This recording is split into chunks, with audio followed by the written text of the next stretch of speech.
बड़ी खबर आपको बता दें, सीएम योगी ने आज कुंभ को लेकर एक बार फिर से समीक्षा मीटिंग की है। मीटिंग में मुख्यमंत्री ने मौनी अमावस्या पर 8 से 10 करोड़ श्रद्धालुओं के आगमन की संभावना व्यक्त की। सीएम ने सभी अफसरों से युद्ध स्तर पर तैयारी करने के लिए कहा।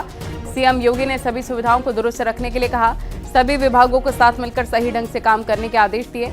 आपको बता दें कि कल मकर संक्रांति पर 3.5 करोड़ लोगों ने गंगा स्नान किया, जबकि पौष पूर्णिमा पर करीब 2.25 करोड़ श्रद्धालुओं ने आस्था की डुबकी लगाई थी। मौनी अमावस्या को लेकर विशेष तैयारी की बात कही है सीएम योगी आदित्यनाथ ने, क्योंकि अब तक जो अमृत स्नान हुआ है उसमें करोड़ों की संख्या में लगभग 3 करोड़ स्नानार्थी स्नान करने के लिए पहुंचे। लेकिन सबसे बड़ा जो स्नान मौनी अमावस्या, उसको लेकर विशेष सतर्कता बरतने के लिए सीएम ने निर्देश दिए हैं। उन्होंने कहा कि 8 से 10 करोड़ लोग स्नान कर सकते हैं मौनी अमावस्या पर, उसको लेकर तैयारियां विशेष तौर पर होनी चाहिए। अधिकारियों के साथ इसी पर सीएम योगी ने मीटिंग की है। तो आपको बता दें कि 29 जनवरी को मौनी अमावस्या है और विशेष महत्व होता है मौनी अमावस्या पर संगम में स्नान करने का। दूर दराज से श्रद्धालु पहुंच रहे हैं महाकुंभ में आस्था की डुबकी लगाने के लिए। और इस मौनी अमावस्या पर सीएम योगी आदित्यनाथ ने कहा है कि 8 से 10 करोड़ स्नानार्थी पहुंच सकते हैं, इसके लिए अधिकारी तैयार रहें। तो महाकुंभ में देश विदेश से श्रद्धालु पहुंच रहे हैं। करोड़ों की भीड़ लगी हुई है महाकुंभ में स्नान करने के लिए। श्रद्धालु पहुंचने लग गए हैं। पहले स्नान में भी, अमृत स्नान में भी 3 करोड़ के लगभग जो स्नानार्थी थे उन्होंने स्नान किया। और अब उम्मीद जाहिर की जा रही है 29 जनवरी जो सबसे बड़ा स्नान मौनी अमावस्या पर 8 से 10 करोड़ स्नानार्थी स्नान करने के लिए पहुंच सकते हैं। संकेत मिश्रा हमारे सहयोगी फोन लाइन पर जुड़ गया। संकेत, अधिकारियों को अलर्ट रहने के लिए सीएम ने कहा है, क्योंकि मौनी अमावस्या पर 8 से 10 करोड़ स्नानार्थी पहुंच सकते हैं, इसको लेकर कैसी तैयारियां हैं? बिल्कुल, मुख्यमंत्री योगी आदित्यनाथ ने बाकायदा एक बैठक की है, उसमें समीक्षा करते हुए सीधे तौर पर निर्देश दिए हैं कि जो मौनी अमावस्या पर 8 से 10 करोड़ श्रद्धालुओं का आगमन की संभावना है, उसकी तैयारियां पूरी तरीके से रखें। सभी विभागों की मुख्यमंत्री योगी आदित्यनाथ ने समीक्षा की है।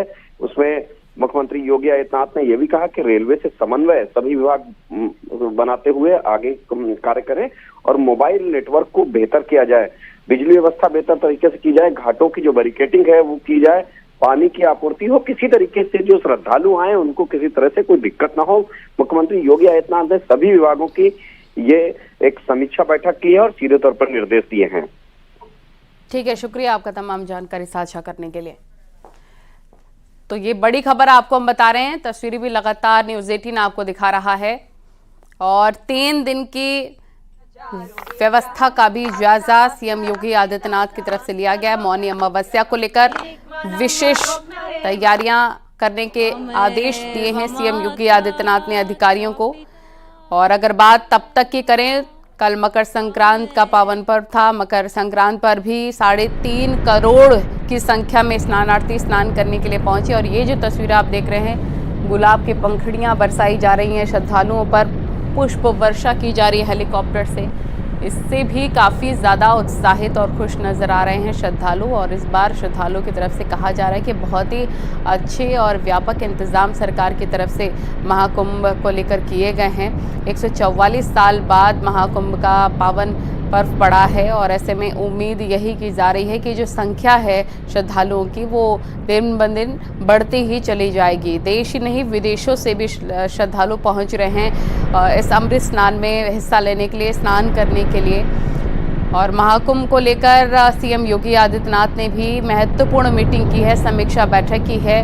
और मुख्यमंत्री ने मौनी अमावस्या पर 8 से 10 करोड़ श्रद्धालुओं के आने की संभावना व्यक्त की है। सीएम ने सभी अफसरों को भी सतर्क रहने के निर्देश दिए हैं।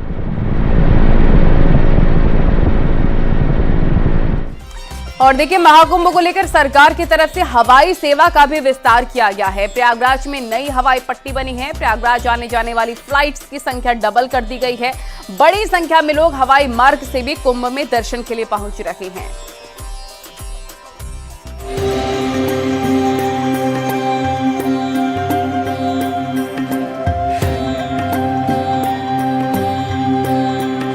महाकुंभ को लेकर प्रदेश की योगी सरकार ने रेलवे, सड़क और हवाई मार्ग से आने वाले श्रद्धालुओं को लेकर खास तैयारी की है। महाकुंभ की शुरुआत के साथ प्रयागराज में एयर ट्रैफिक में बढ़ोतरी हुई है। प्रयागराज एयरपोर्ट पर नया टर्मिनल बनाने से महाकुंभ से पहले फ्लाइटों की संख्या भी बढ़ाकर लगभग 2 गुनी हुई गई। संगम की धरती पर महाकुंभ की शुरुआत हो गई है। प्रदेश की योगी सरकार का दावा है कि महाकुंभ के दौरान 40 करोड़ से ज्यादा श्रद्धालु आएंगे। इसके लिए योगी सरकार ने खास तैयारी की है। केंद्र सरकार ने भी इसके लिए तैयारियां की हैं। 13 जनवरी को महाकुंभ के संपन्न होने से पहले अमृत स्नान के मौके पर प्रयागराज एयरपोर्ट में एक ही दिन में यात्रियों की आवाजाही का एक नया रिकॉर्ड बनाया गया है।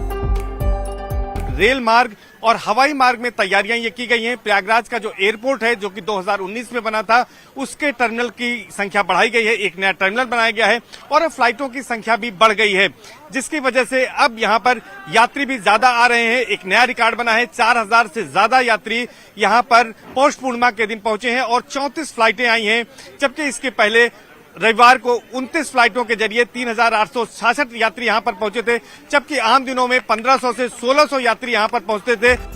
आपको बता दें कि प्रयागराज एयरपोर्ट पर इसके पहले कभी भी एक दिन में 3000 यात्रियों की आवाजाही का आंकड़ा नहीं आया है। प्रयागराज एयरपोर्ट पर सामान्य दिनों में औसतन 1500 से 1600 यात्रियों की आवाजाही हो रही है। फिलहाल महाकुंभ की वजह से विमानों की संख्या बढ़ने की वजह से एयरपोर्ट पर यात्रियों की आवाजाही लगातार बढ़ गई है। स्पाइस जेट की एक साथ 5 उड़ान शुरू होने के बाद रविवार को प्रयागराज एयरपोर्ट पर करीब 4000 तो सोमवार को 4252 यात्रियों ने हवाई सेवा का इस्तेमाल किया। इसके लिए ये माना जा रहा है कि जो प्राइवेट जेट हैं वो बड़ी संख्या में प्रयागराज एयरपोर्ट पर आएंगे और इसके लिए तैयारियां भी की गई हैं। लेकिन खास बात यह है कि सुरक्षा और अन्य कारणों से अभी इसका खुलासा नहीं किया गया है कि इन प्राइवेट जेट से कौन कौन से देशी और विदेशी वीवीआईपी मेहमान यहाँ पर आने वाले हैं। फिलहाल प्रयागराज एयरपोर्ट की क्षमता बढ़ाने से अब यहाँ पर बड़ी संख्या में श्रद्धालु और पर्यटक यहाँ पहुंच रहे हैं और इसके लिए प्रदेश की योगी सरकार ने एयरपोर्ट से लेकर महाकुंभ तक एक विशेष कॉरिडोर भी बना दिया है। कैमरा पर्सन हरीश के साथ सर्वेश दुबे, न्यूज 18 प्रयागराज। और विदेशी सैलानियों पर भी महाकुंभ का रंग चढ़ा है। कई विदेशी श्रद्धालु सनातन से प्रभावित होकर आस्था के महापर्व पर पहुंचे हैं। इटली से 20 युवा श्रद्धालु के समूह ने अपने भजन से सभी का ध्यान खींच लिया।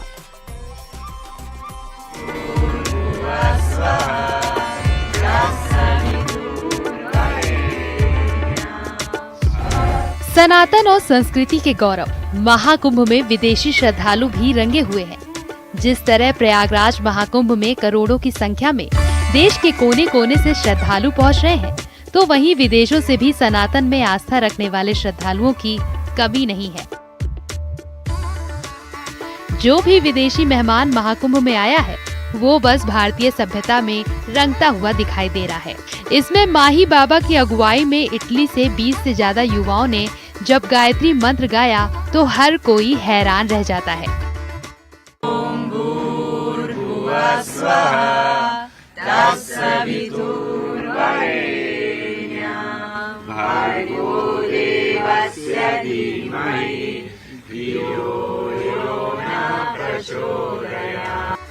इतना ही नहीं, सनातन की गहरी जड़ें उन्हें अपनी ओर खींच लाई हैं। त्रिवेणी संगम के आसपास का माहौल भक्ति भाव से भर गया है।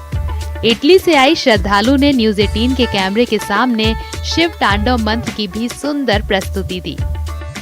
प्रवाह पावितस्थले गलेवलं यलंबितं भुजंगतुंगमालिकं दमद्दमद्दमद्दमन्निनादमद्दमर्वै चकार चन्द्रतन्दवतनोतु नः शिवाय शिवम् जतकताः सम्भ्रमभ्रमन्निलिम्प निर्जरी विलोलवेचि वल्लरी विराजमानमूर्धनि दगद्दगद्दगज्ज्वलल्ललाटपट्टपावके किशोर चन्द्रशेखरे रतिप्रतिक्षणम्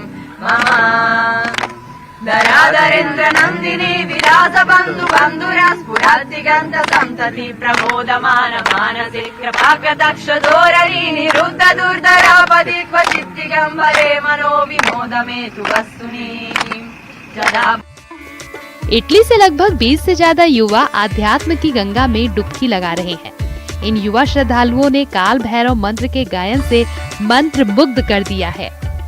सेव्यमान पावनं कृपांकजं व्यालयज्ञसूत्रमिन्दुशेखरं कृपाकरं नारदादि योगी वृन्दवन्दितं दिगम्बरं काशिकापुरादिनाथ कालभैरवं भजे भानुकोटिभास्वरं भवद्दितारकं परं नीलकण्ठमीप्सितदायकं त्रिलोचनं कालकालमम्बुजक्षमक्षशोलमक्षरं काशिकापुरम्।